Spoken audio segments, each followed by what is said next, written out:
Thank you very much, everyone. So today's session is a very interesting session because it has come from a lot of questions that people ask when they hear and listen to conversations around community-led development, and they see when they come to the TTC and we describe all the approaches and they go back home, they're trying to implement the fundamental approaches that they've learned from the TTC, and they're seeing challenges and they're wondering how do we best address these challenges with our partners, with the donors.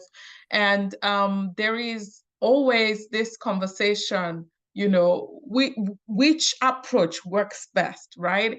How does it how do we make sure that we bring all of these things together? Is it best these programs that we have designed, or the programs that the communities we've supported the communities with, and they have decided this is what works best for us? Which approach works best? What are the implications when having conversations with donors and in framing funding proposals? How do you describe this approach? How do you advocate for this approach in the best possible way? So this is why we're having this conversation today. And today we have with us Natalie Robi Tingo. Yes. And we have amazing insights as well from the Toastan staff who would share their own experience. And we have community members who would also share their experience with us today. So first of all, housekeeping rules, right? So if you want to speak so that we are able to retain some orderliness in the room, raise your hand. The hand raise function is on the toolbar. For some, it's on top, for some, it's below. You would see the reactions. You'll be able to raise your hand using the hand raise tool. Then when you're not speaking, mute your microphone. And feel free to drop messages and questions in the chat box at any time at all. This call, right, is your community call. It's our community call, mine, yours, everyone's. So we don't want you to just listen. We want you to speak. We want you to share your thoughts. Every idea is welcome. Every thought is welcome. We interrogate it together. We'll discuss it together. Please go ahead and introduce yourself in the chat box, talk to yourselves, say hello to people you haven't seen in a while that you're hoping to see very soon. And also, this is the translation. If you're an English speaker, you can remain on this channel without changing anything. You can select English, you will hear English if French is spoken. But if you're a French speaker, you can switch to the French channel here, you see, and you would be able to hear French. Okay, before we hand over to Natalie, I would ask us a question. This is my icebreaker activity because, just to get us into the mood, into the swing of what we're talking about today.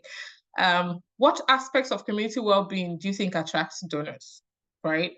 And what aspect? When I say aspect, food security, healthcare, just use the chat box only. What aspects? You don't need to say why, but I just want to see where you're thinking, how you're thinking. I'm going to put everything that you have said on a whiteboard, and we'll look at it later. You would see why. So what aspect? Use the chat box only. No unmuting of microphone, just the chat box. And I am looking at the chat box to see, empowerment of women. This is my only chance to speak, so I'm using my whole power to do the speaking. Empowerment of women. Interesting. Interesting. Education. Okay. Education, health, and women empowerment. Okay. Interesting. We have a lot of people in the room. We have 60 more people apart from me. Impoverishment. Yes, yes, yes, yes. I see where you're going. Education and healthcare. I see where you're going with this. Okay, while we fill out the chat box, I'm going to tell you a bit about Natalie. So she's a development economist. She's dedicated to promoting the rights of girls and young women within development frameworks. And she's been in this sector for over a decade, and she specializes in empowering girls through girl-led initiatives and structures for social justice. I'm very sure we know this organization because those that are coming to our Wellbeing Summit next week, they would have seen the list of speakers and they know that we're going to be getting some excitement from Mshichana Empowerment Korea. So it's an organization that's centered on young women's empowerment in rural Kenya. She is the Kenyan lead for the Five Foundation, supporting activists against female genital mutilation or female genital cutting. And she's a distinguished Chevening scholar who has contributed to the Global Youth Partnership as a member of the Youth Power Panel, focusing on influencing SDG 5 policies and practices. And in 2021, she was honored by the Commonwealth as a Commonwealth Youth COVID-19 hero. So additionally, she got the Goalkeeper Award and a Changemaker Award from the Bill and Melinda Gates Foundation. So I have brought a star to our community today, and I'm hoping that you would ask all your questions as she graciously shares her wealth of knowledge with us. So over to you, Natalie. Thank you very much. And now I will stop sharing my screen. Well, thanks, Nana. When you were speaking, I was like, oh wow, that sounds nice. But yeah, and then I had my name. So thank you so much, and hello everyone. It's so lovely to join you all. I would love to see some of our faces. I can only see a couple, but I hope that you can hear me. So like Nana said, my name is Natalie, and I'm joining you all from Kenya. As she'd mentioned again that this would be a back and forth conversation. I really don't have all the answers, like all of us. We do not have the answers based on our experiences, based on so many factors that would differentiate every single thing, no matter how much we would want to make it more simplified. So just where to start, I think when I was thinking about the conversation today, one of the things that I kept on thinking is, at first I wanted to start by complaining. I was like, oh, I need to start in saying how everything is so rigged right from the start. People who make decisions are sat somewhere else, and the people who are affected and the people who lead the work are sat on the other side of the table. And in most cases, the table is too long that we don't get to have conversations. And then I thought, maybe I could have like a list of solutions. But then I think at the end of the day, I thought maybe I could come more with questions and maybe begin with what Nana had said. What aspects of community well-being attract donors? And if any of you in the room is a founder, just like myself, you don't get to start the work that you do with like a set idea that there are 10 founders you're going to be looking forward to engaging with. It just begins with the idea of you wanting to solve a problem, just like me. And particularly when you're dealing with young girls and young women, and at that time I was quite young as well, it's very difficult to understand where do you start from. And I think, do I have the answers? Honestly, not, because it's been one of the things that I would say that has been really, really fundamental is always going back to the why. And along the way, we have found that has kept us going for over 12 years now. It has kept us going by just going back to the why. And the why was that we needed to see more girls being able to be the first in their families to have access to education. Because in most of our families, FGMC was a big hindrance for them, that most girls were being married off as soon as they were getting cut. But by ensuring that girls had access to education, it was so important for us because it meant that was the beginning point of the conversation. And as a result of that, we were able to then really stand firm in the sense that by being a girls and young women-led organization, it meant that we had to defy so many odds where everybody felt like we didn't have to, we needed to be something else that we want, which in some cases it meant that we needed to be, for instance, have a more older leadership because it meant there was credibility. It meant that we needed to present our work in a way that was more appealing, as opposed to saying that we actually believe that girls should be at the center and should lead. And what that meant is that for a very long time, it was a bit difficult to communicate. And I think Nana again had mentioned around how do we communicate the kind of evidence and the kind of impact that we are seeing. And I think to say the least is that we kept on believing that our girls' experiences mattered, and our girls' experiences of what change looked like in the community mattered. And that's how ultimately we've been able to survive all this long. I also wanted to mention an experience, and Nana, please feel free to jump in anytime and ask me questions that I Yes, don't go I'm just waiting for you to land. Yeah. of script or of conversation. I think one thing I also wanted to mention is that for the past 12 years, some of the things that I have learned, and again, it was part of some of the descriptions about the current work that I'm doing, has enabled me in the current role that I'm playing, which is really on the other side to say that as someone who understood what it meant like to be in a community where we didn't get enough support to do the work that we're doing, with the role that I currently have, where it means that I'm able to then listen to grassroots organizations and say that we need to support in a way that works for them and not in a way that we believe as funders work, is something that I'm excited to maybe talk about more. Okay. Nana? Okay, so I want to ask you, when you look at the programs that you have implemented with the different communities that you work with, right? Which of these programs seem to have had more impact? The ones that you designed by yourself, or the ones that the community you co-designed, or the community that's driven by the community itself? And how did you achieve that?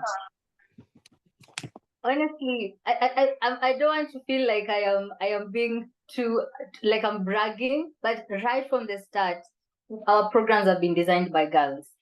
At no point in time did we ever say that we believe, and maybe it wasn't a documented process, and that's another thing we are learning really quickly right now, that maybe at that point we wish we had documented in a way that people would understand, but it meant sitting under the tree and using songs and using storytelling. We're able to then figure out what are those key aspirations that girls had, and together co-create programming around that.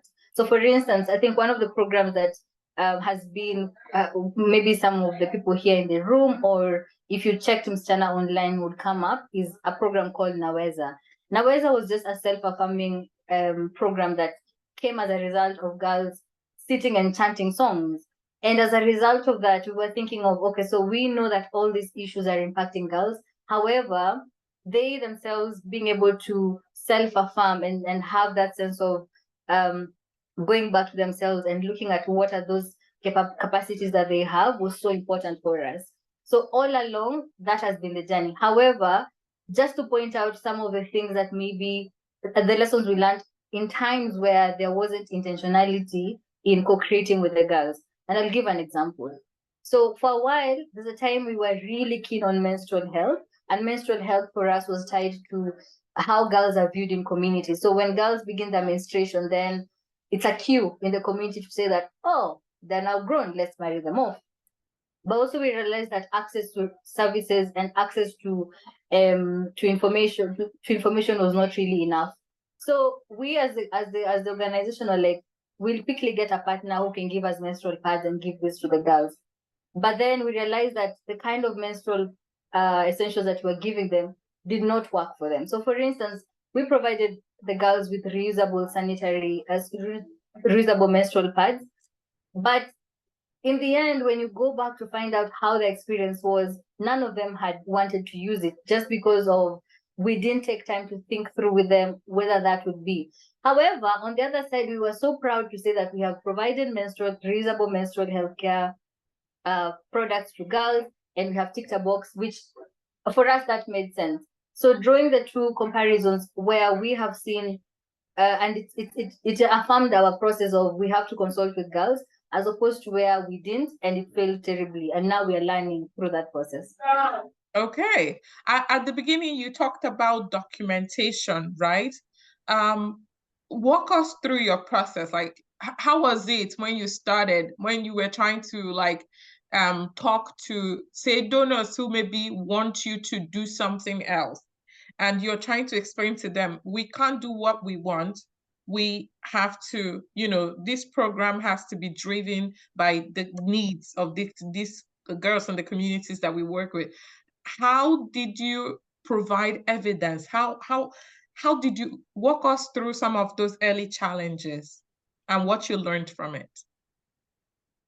One of the lessons we definitely learned is on documentation. We didn't, I think at that point we were very keen on just seeing more girls being able to go to school and not be subjected to FGNC. That simple things like making sure that we're able to co-create a way to document that was quite difficult for us, because again, it goes back to the kind of capacity. However, during that time, we were fortunate, and maybe this is something that we could have more conversations around. We were able to have access to partners who had, for instance, a feminist approach to how they support organizations. So that meant that, there was space for us to have conversations in terms of what does the evidence mean and not what they wanted it to look like. There was also the space for flexibility. So the kind of support that we received, and I don't know if it's okay for me to mention the kind of partner that was. So we got support from Frida, the Young Feminist Fund, and they're very keen on around flexibility, because they know, and that's where again it's important to have partners who have an understanding of how sometimes the context work. The flexibility nature of the kind of support meant that we were able to fall so many times in our documentation that by the time we got it right, it was honestly 5 years in. And how that documentation looks like even now is really a simple tool that we have used to be able to document that. And only now we are making it a little bit complex and going further to have research projects that are led by girls to be able to inform the work that we've been able to do. Oh wow, this is interesting, really, because sometimes we see challenges in trying to explain or reason. So, are you saying that it's helpful to involve the funders or the financial partners in the process, or explain your process to them? How do you how do you get through to them? What do you have to do? Is it reports, or is it from the planning stages? How do you get through to making them understand how the process works? I think, I don't know. I feel like we as grassroots leaders, sometimes we're given tasks that are quite a lot, and maybe this is something that we need to start having conversations on, because and before I answer your question, when someone is, I think, I don't know if anybody else has that experience, but you could please let us know in the chat box. I think one of the things that we had frequent experience on is we were torn between making sure that a girl is safe from FGM and being able to, to sit in the office and write long reports for some of the partners that we had. And that constantly becomes a battle of, am I going to impress the donor so much with the story that they're going to give me the funding next time? Or is my report going to fall short? So in terms of how we're able to document our experiences, I think that it's both a place for the funder and the grantee partner to be able to have a conversation on that. And in most cases, I don't think it's the homework of the grantee partner to start thinking of how to document that. So one of the ways that we have done, and maybe this is something that we're very grateful for some of the partners that we've had, is that they've allowed us to tell our stories in the way that we know best. So no heavy templates that were stipulated. It was just, just tell us what you've been up to. And it seems very simplistic, but it allowed us to go on and on and on and on. And within that, they were able to see the authenticity and the kind of work that we do. And as a result, was able to shape even the kind of response they're able to expect from other partners as well. Okay. So a couple of weeks ago, one of our community members had mentioned that they are having challenges being able to communicate their results to their partner. And a part of that challenge was that they have this structured report format.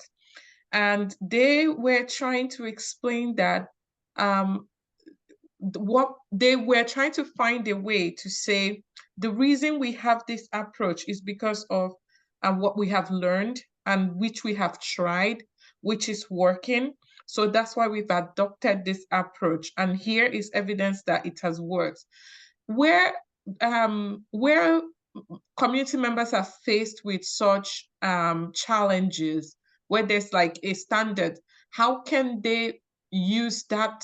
How can they use standard format, or how do they communicate those results without compromising on the quality of their approach, without compromising the content? What do you advise?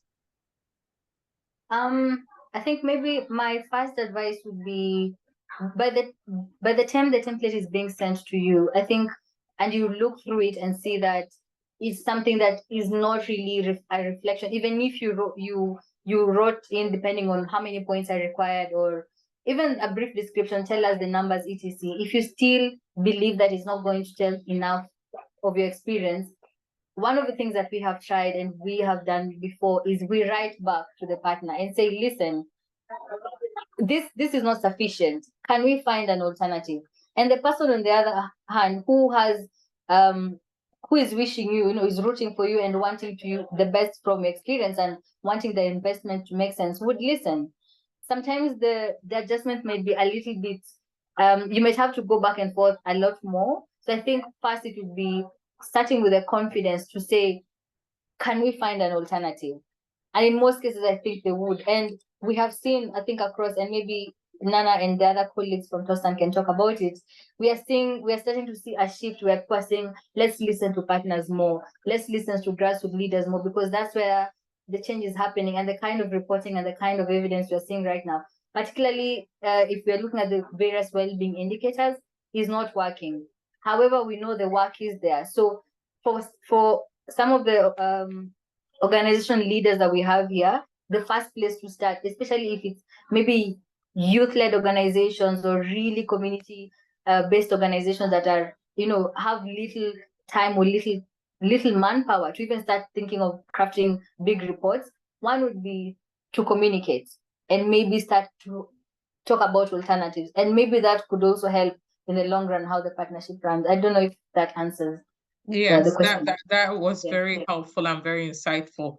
Write to them, not don't just take it. Write, communicate what you want to communicate. Thank you. Yeah, Now, and sometimes just being tough-headed. Sometimes just saying no, it's not working. Because yeah, sometimes a little bit of just standing your ground and saying that no, we don't think this works, and then showing how it works is the easiest way. So maybe having evidence of how it works, but also being very tough-headed sometimes. okay, we have Gannon whose hand is up. Gannon, go. Thank you, Natalie, and so nice to see everyone. I'm Gannon Gillespie. I'm a senior advisor at Tostan. Thank you, Natalie. I think that was a really important suggestion to really engage the partner in a way that invites them to help you find a solution. I do think there are still some moments where you have no choice and you have to follow the format that has been given. And I was thinking of one instance where what we did at Tostan was in a section where we had, let's say, 250 words, and they were asking about one impact. We decided to use some of those words. And so the first sentence was, this project has led to many important results as seen from the community perspective. This, because of the focus of the grant, we are reporting only on this. However, we are attaching in an annex the broader stories. So it's kind of like, we understand that you're focused on this, but we're going to show you this bigger picture, which is more exciting actually.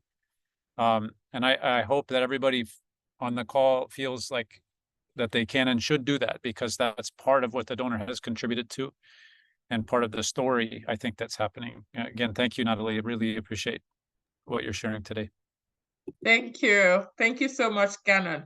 We have a question in the chat. It says, how do you navigate funders' expectation and the realities on ground? So, Natalie, after that, anyone who has insights, please do contribute. Thank you. So, I think, I mean, it's a difficult, it's always been one of those questions, and it's a very difficult and also quite a very thin balance to sort of think about it, because I began by saying that I was thinking about how all of us here have had an instance where, particularly for community organizations, where you feel so frustrated that you know truly that the solutions and what works might not be so exciting. So exciting for me, it means that it could just be, and just to give like an example and context, one of the things that we are seeing right now is that it took such a long time for some of the girls that we have worked with to actually finally see their outcomes and experiences. But you find that some of the funding that we had access to were only 6 months period of funding. So you find that that partner that we had maybe 10 years ago when the girls were just 9 years and they're now 19 have not lived long enough to see what came out of these girls who are now 19 years. So it meant that they were very quick to say, we're going to give you funding for 6 months and we need you to do this and this and this. And at that time, the kind of results that we presented sort of spoke to that. However, it wasn't enough. So I think in terms of those two realities, the funders' reality and the community aspirations, finding a balance sometimes is a bit difficult. And maybe it goes back to, again, I would go back to the question of having that back and forth conversation in cases where there's that opportunity. But in cases where, for instance, an open call and it's still quite difficult for us to then see how to bridge that gap and be able to explain ourselves, honestly, I think I'm still also trying to find an answer to that, because it's already set. So the best you can do is explore options like intersectionality to see how then does my issue, for instance, an issue on girls' education and the impact of FGMC and even the impact of economic well-being could be an opportunity. And maybe that's why some what Tostan is doing right now on having a well-being approach is so important, so that we're not looking at communities as issue-based, as instead looking at them within the whole well-being spectrum is so important, because then it means that within the intersectionality lens, we can then look at the community as a whole instead of piecemeal. And maybe that would be one of the ways then we can see how to bridge the gap between the funders' needs and requirements and our aspirations as community, and sort of find and bridge that gap a little bit. Yeah. Thank you very much. There is another question that says, how do you track your impact or performance in your work? This is interesting because you've just described, and I think we also have those, we've also experienced that in the community. So we have people who were in Tostan Training Center in 2016, 2017. It's now that the impact of what they have learned and they're applying is beginning to show and all of that. But the funders they were working with then didn't really understand it. And also, how do you track impact or performance in your work, given this whole well-being approach? Right. I think the simplest answer would be, thinking around learning and M&D frameworks. That's the easiest way, because then that means that you're able to, right from the start, have all these indicators of what you want it to be. However, I think I keep on thinking of how effective that would be. And in most cases it is, because then those are some of the ways that we're able to communicate. So in terms of how we document and track the impact, what I would say is, I think two things. One, once we have sort of elaborated what that is, and for all of us here, well-being will look different for different communities. At the end, we'll have achieved well-being for the community. However, it's going to look totally different. So within the community, and whoever the program is targeting, so if it's the girls or if it's the young women or if it's the community entirely, beginning to document those what that aspiration looks like. And that would be the beginning point. So it could be maybe a simple thing could be having case studies, for instance, and we've used case studies for quite some time to document the case at that time, and then whichever time frame you want to look at it later, going back and figuring out what has the situation changed in any way, and more sort of advanced ways would then to have all these incredible frameworks that would sort of document and show the change, and how to present that again could look totally different. I don't know, Nana, if you have any thoughts on that as well. Okay, so I do have some thoughts. Like you said, document, right? One of the things that I found very helpful is being able to, when you start your project, right? It's important, even if you got money that says, oh, this is a rapid response fund, or this is something you need to, it's important that you're able to design one document that says, this is the activities that we're doing, this is why we're doing these activities, and this is what we expect to happen if we do this and this and this activity. And also to design that with the people that the intervention is targeting, so that everyone knows that this is what we're watching out for, this is what we want to. And every day you have an activity, document. It sounds like a strenuous or tedious work, but I found that sometimes we miss out on key changes because we forget to document, and we're looking at the big picture change, forgetting that something small. So for instance, if your intervention was targeted at young girls and the intervention was maybe on sexual and reproductive health rights, and maybe 5 people were participating and now 6 people participated, it's something, it's a big difference, right? One extra person is there. And if on the first day they were not asking you questions, on the second day they've asked you questions, a change has happened, they're able to go. But we often miss that and go to the big picture, and we don't document the smaller changes that we're seeing, because when you're asked about the how, it is those small changes that can describe the how and can help another person be able to replicate it. This is why at the TTC, we give you a template for your action plan on the last or second to the last day, because the action plan is a template that you can actually use in your everyday work. So you can use the same template, do exactly the same thing, and document, and it really helps out. Okay, so yes, Aji says documenting success stories is a very exciting way to document and track your work. It's important that you're able, and also you define what success means at each stage, because success looks different at every stage. There's a question that's been boiling on everybody's mind. I'm speaking for everyone. There's a question that I've seen someone ask a version of it in the chat. So Losi Kone from Sierra Leone has asked, how can grassroots organizations like CBOs, youth-led organizations who have never received external funding get easier access to grants when most funders have tight and very tough financial criteria? Where are we looking? Where can we find funders that are more amenable to our cause? Wow. Wow. That's a big question. That's a big question, and I don't know if I'd be able to fully talk about it, because there's so many things.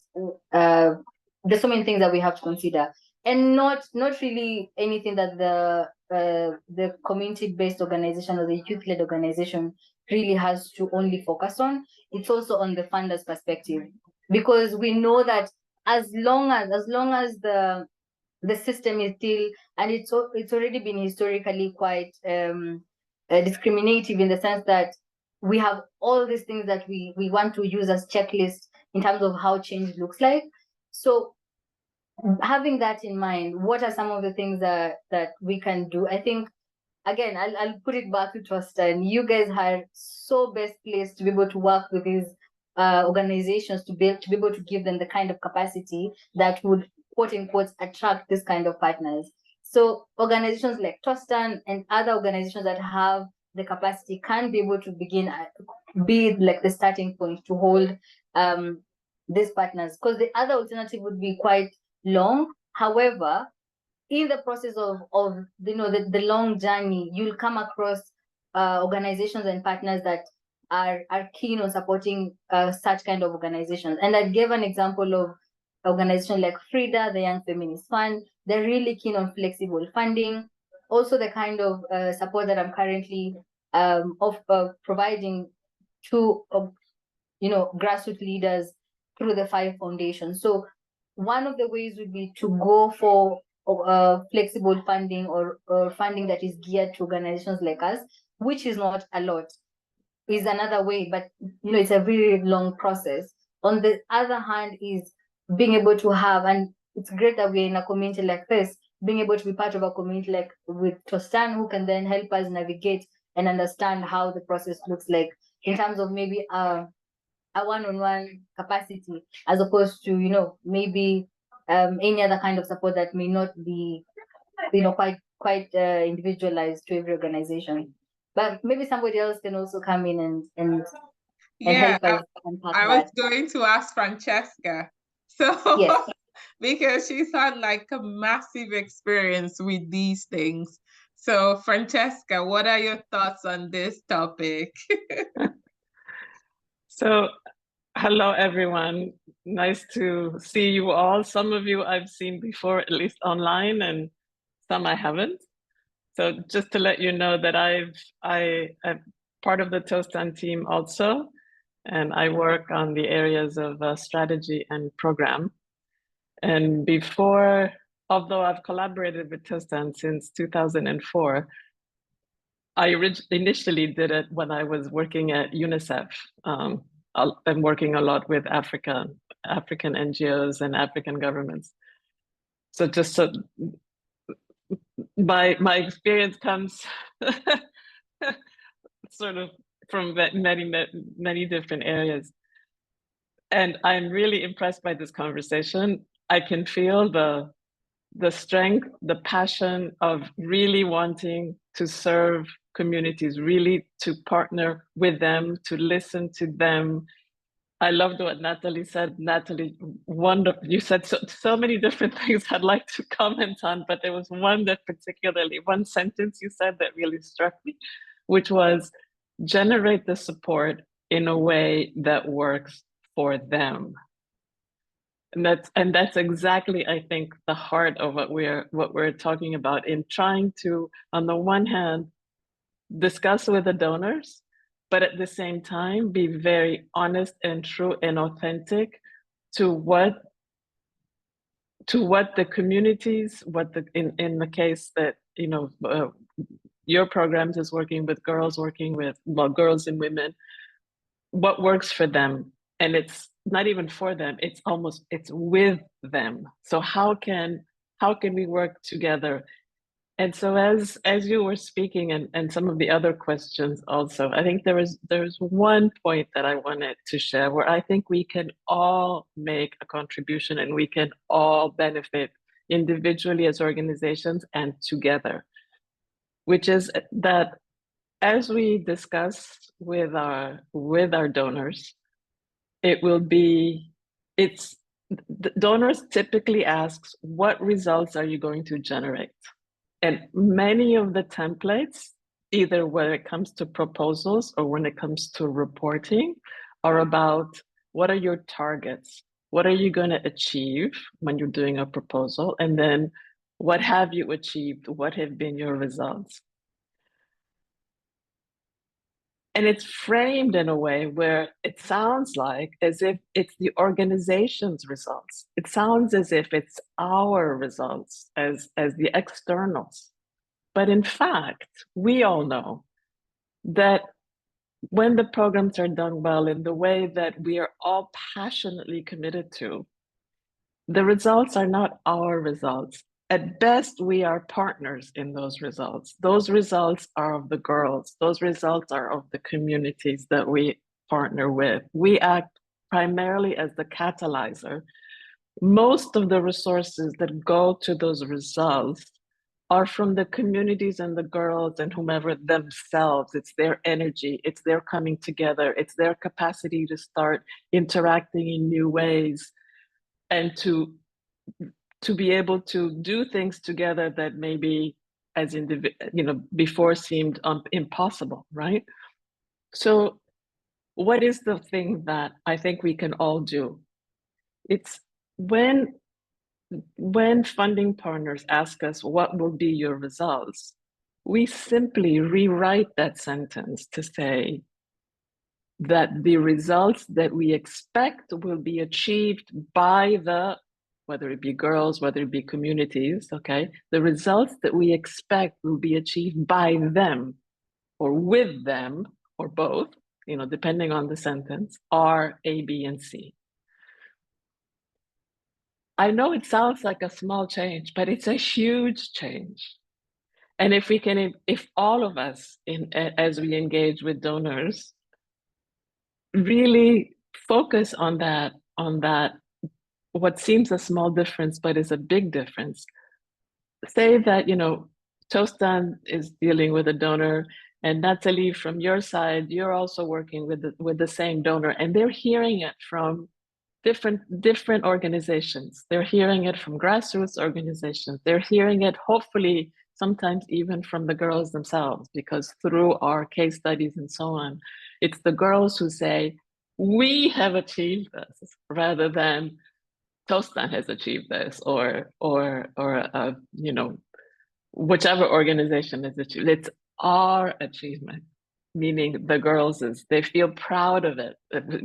I think for Tostan, one of the biggest satisfactions is seeing community management committees who are so proud of what they have achieved. And because they're so proud, they inspire others, of course, right?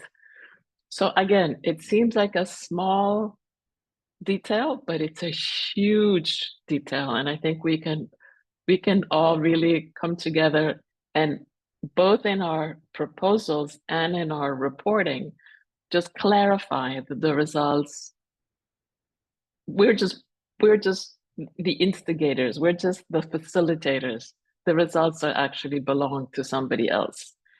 And because of that, one other thing that struck me also, Natalie, when you spoke, was the importance of flexibility. You can't a priori at the beginning know exactly what's going to happen, because you don't know the details of how the activity might take place will be by the people themselves, whether it be the girls, the communities, and whatnot.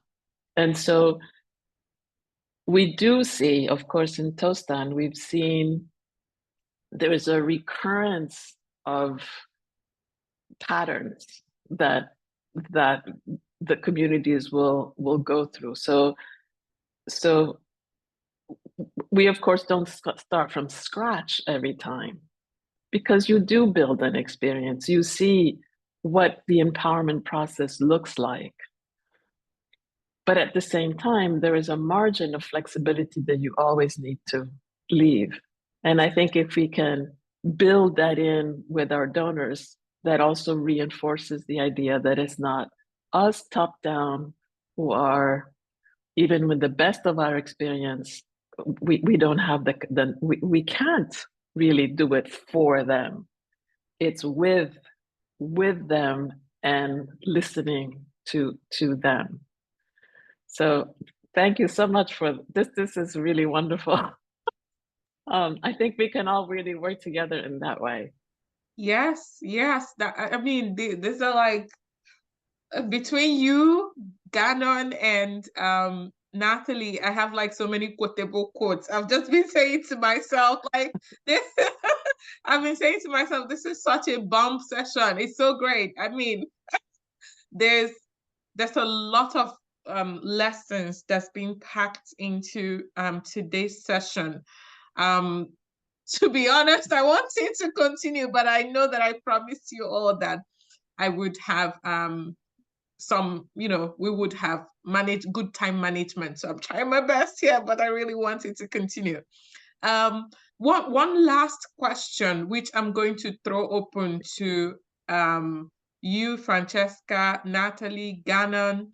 My question would be, where do we work with every donor, or where do we find donors, or how do we screen for donors that align with our purpose and our methodologies of our beliefs in the systems and the processes we want to work with? I start with you, Francesca, since you're here, and then I move to Natalie, then Gannon. If I could, before we address that question, I saw in the chat from Wanjiro. Hi, Wanjiro. A comment which I think is also really important, which says building relationships is also critical. And I take that, I'm not sure which relationships or all relationships Wanjiro was referring to, but there are two which I'd like to highlight. One is, of course, the relationship with a donor. And that's, I think we all understand that, and we all try very much to build the relationship and the understanding with the donor. But I also wanted to highlight that especially in the last 2-3 years, in the last, few years, as Tostan has generated more evidence from the programming on the ground, what we have seen very clearly is that the relationships that the people that we work with, the communities, the girls, the women, the relationships that they strengthen among themselves are themselves results in well-being. They are happier, they have greater confidence, they have greater mutual support. And it's something that we don't often underline with our donors when we discuss our programming. We might say the girls will end up not being cut, or the girls will stay in school, or the girls will have better health. But emphasizing the relationships among the girls and with their families, the happier environment in which they are, where there's more communication, where there's more voice, etc. That is also really, really interesting and important to raise as we discuss with donors. And again, it emphasizes listening. It emphasizes the human aspects that we also stress and care about as we interact with the communities and with our partners on the ground. Thank you very much. Natalie, over to you. Thanks, Nana. And I would just like to build on what Francesca said, based on also Wanjiro's comment on building relationships. And either I read somewhere or I had a conversation somewhere when someone was saying that most cases people invest in people as opposed to programs and etc. So the investment in people is that we're investing in the girls, we're investing in the grassroots leaders to be able to continue to champion and to support and to anchor some of the to be anchors within the community. And that kind of relationship, I think, is something that we all need to go back and reflect on what that looks like. And again, I don't want to sort of just talk more and repeat what Francesca said, but the key things she's highlighted would be some of the things I would think about as well, and think about how do we nurture those relationships. And I think from the room here, people can talk about experiences where they've had conversations with partners and funders, or people who didn't seem to be funders and partners initially, but ended up being some of the biggest partners they've had. And it took quite some time to nurture that, because it's a vetting, not a vetting process, but it's a relationship where you get to understand each other, to know how best can we then, be able to listen to the community and to support the aspirations by us being, again, the catalyst, everything that Francesca said before.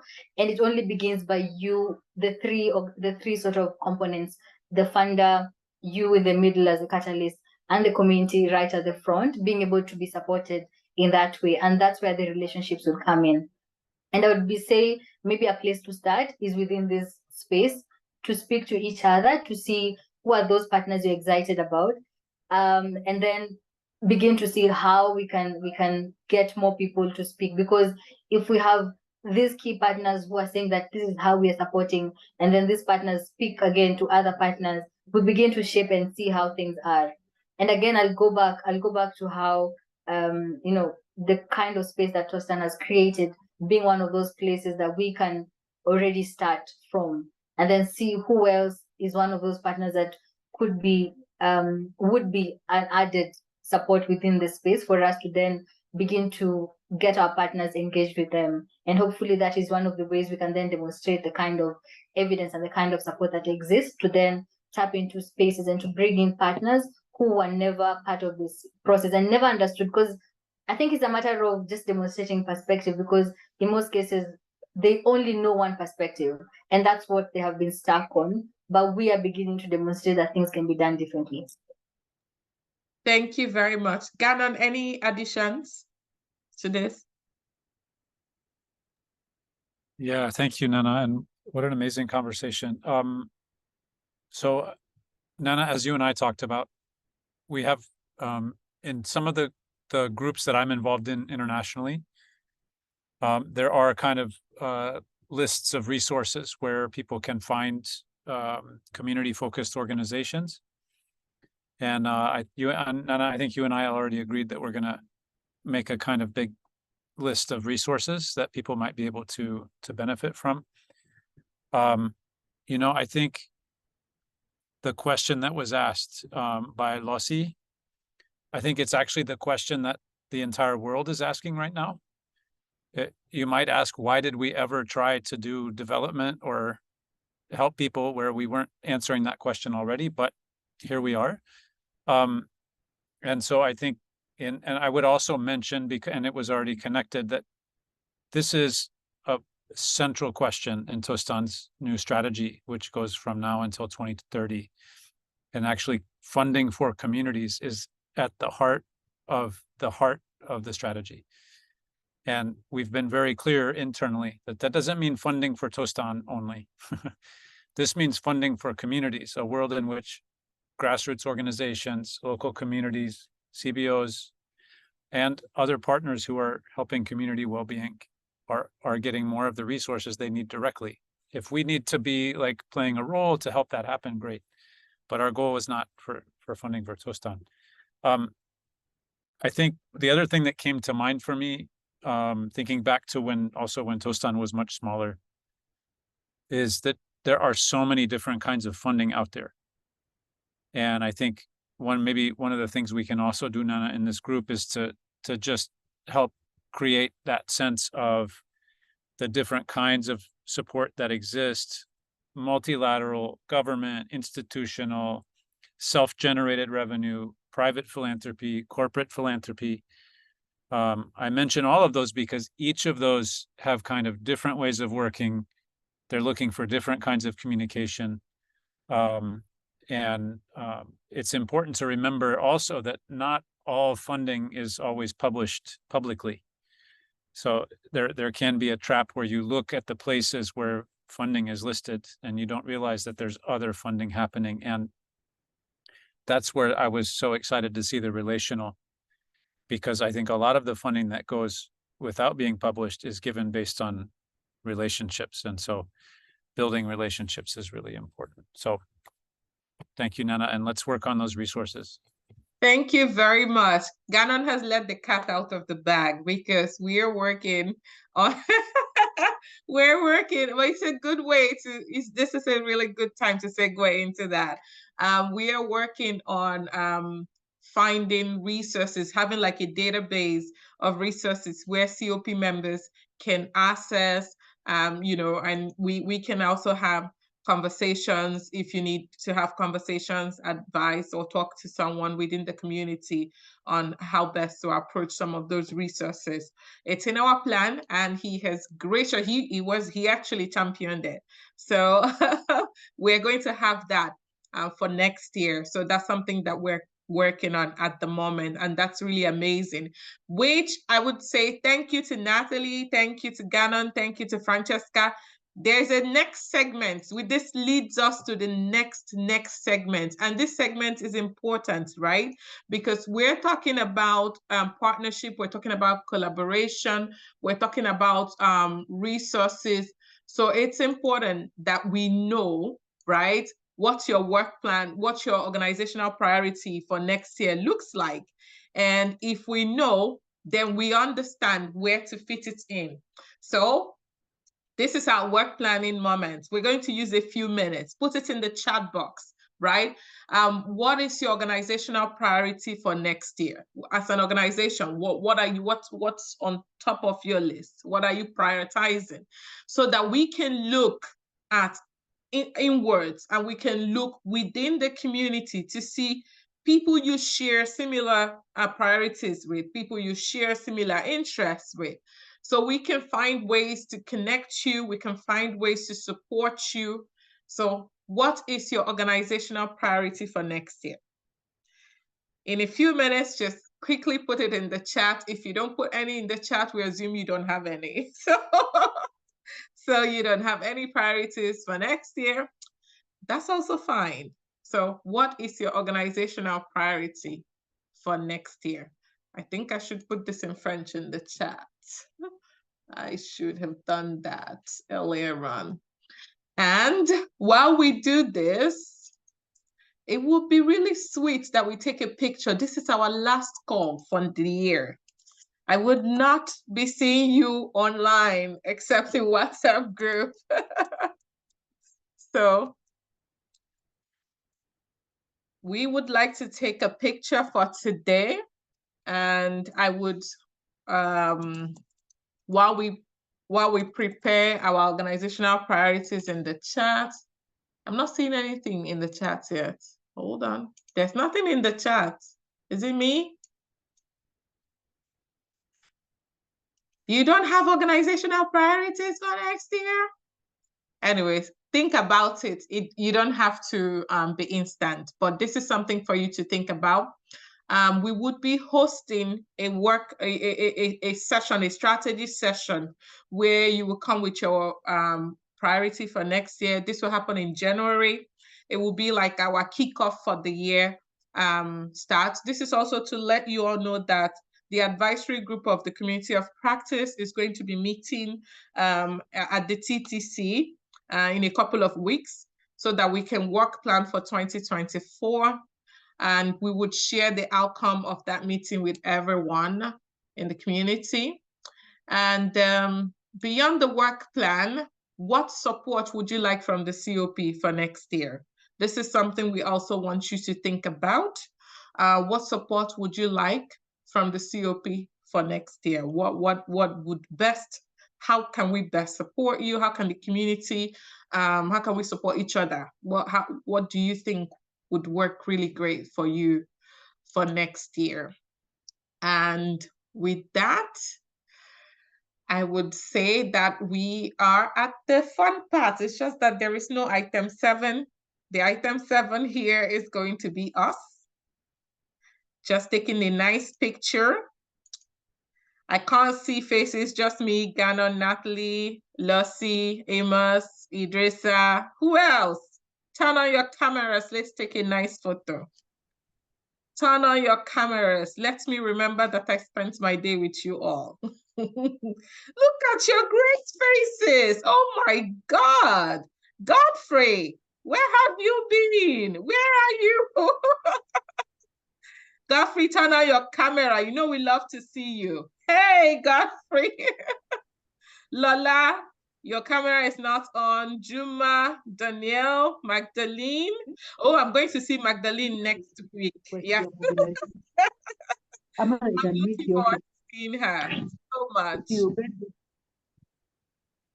Turn on your camera, Magdalene. If you're not in a good place, let us know. But we're taking our picture now. Unfortunately, we can't see you, Vivienne. Hi, Waju! Look at you looking all good. Your hair is ready for next week. Oh my goodness. Fatuma, you should turn on your camera and show us our baby. Where's our baby? We don't want to see only you. Hi, Magdalene. I'm looking forward to seeing you next week. Hi, everyone. Okay, everybody ready to say cheese? Magdalene, come back on your camera. We're just about to take the picture. Hadia Mariam, hello. Okay, cheese. Just say cheese. Cheese. Okay, I've taken a picture. Do you want a do-over? No, it was a nice picture. Thank you very, very much, Natalie. I really deeply appreciate you taking out time to come and share with our community hard lessons, practical lessons. Thank you so much, Gannon, for pushing aside what you had to do today to come here. And a special thanks to Francesca, because she is like the biggest pillar I have had so far, from the designing of the concept note to guiding, to reviewing, to doing this. And thank you. I really appreciate everything. Thank you very much, everyone. And I look forward to seeing those who will be at the TTC. We'll send you pictures even if you're not there. So thank you. Thank you to all of you. Thank you, Nana. Thank you. Thank you Couldn't so happen much. without Thank you, Thank you so much Nana. for all the Thank energy you, you put everyone. in. It's Thank you, wonderful. Nana. Bye, Thank you, everyone. Natalie, Natalie. thanks. Thank you. Wonderful. Thank you, Bye-bye. everyone. Thank you. Bye. Bye, bye. Bye, everyone. Bye. Have a Bye-bye. great day. Bye. Bye. Bye.